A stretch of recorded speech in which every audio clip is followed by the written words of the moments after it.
Okay, so these are different pastel hardnesses.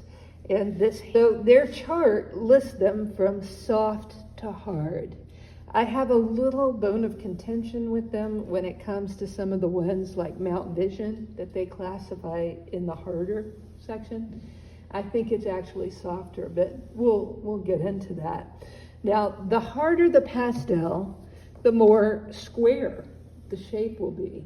So you'll notice that new pastel and Cretacolor, Faber-Castell, Crayon d'Arche, they're very square shaped. And when you use them, you see a lot of paper tooth through the color. So that's what tells you that it's a harder pastel. The more paper you see when you put the pastel down, the harder it is.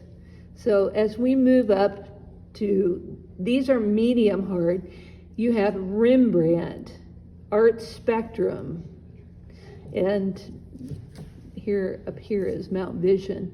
I don't have a Holbein with me, or at least one that has the label on it, but Rembrandt is a workhorse in the pastel world, and they're medium priced, medium hardness pastel. And I purchased a box of these that has about 700 in it, like huge, every 10 years or so. And I use them as a first layer. And you can get pretty much every color they make in a really nice wooden box. And when you use it, you can see it's medium hard, so you still see a lot of the paper through it. Art Spectrum is an Australian company, same concept. You know, it's a medium hard, so you see about 50% coverage. You still see a lot of the paper, but you have a good amount of pigment on there too. As we move up, they put Mount Vision right here in the middle. I think Mount Vision is a lot softer. I would put it further up here with Unison. Notice when I cover that there's more like 70% coverage. If I use, this is a Unison pastel. If I use it side by side, you can see the Unison is a little softer, but they're very similar. The price points are quite different. Mount Vision is about $2 to $3 a stick. Unison is $5 to $8 a stick, depending where you buy them. So they're a little pricier, but I'm going to put Mount Vision here where it is on the chart, and Unison up here.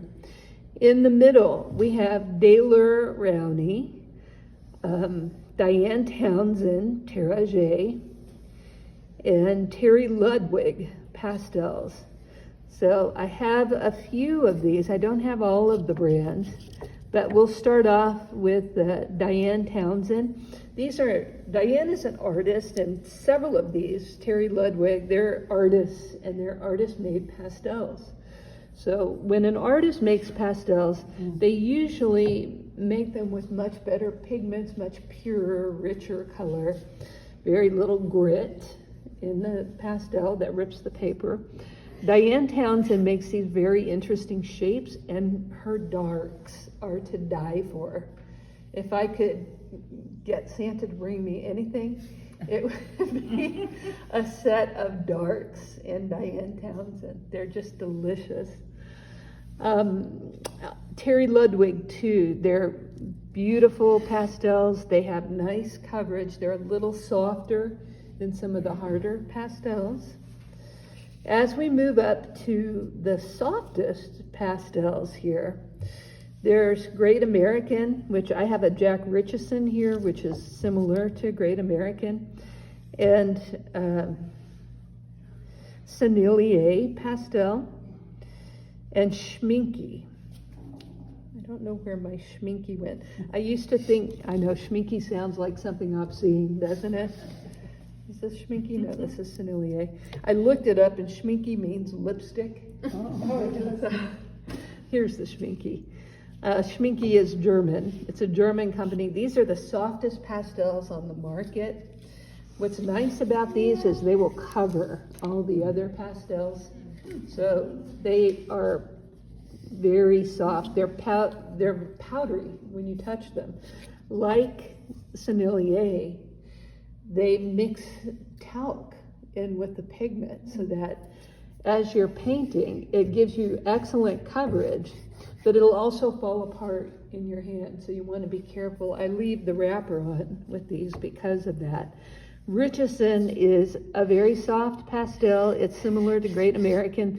They're both companies that are American-made companies that support a lot of the pastel societies, shows, and exhibits, and you'll often get a chance to meet them. They're family-owned and so forth. You can buy half sticks and get a lot of them, and I highly recommend investing in a set of Richardsons. They're worth the money. Okay,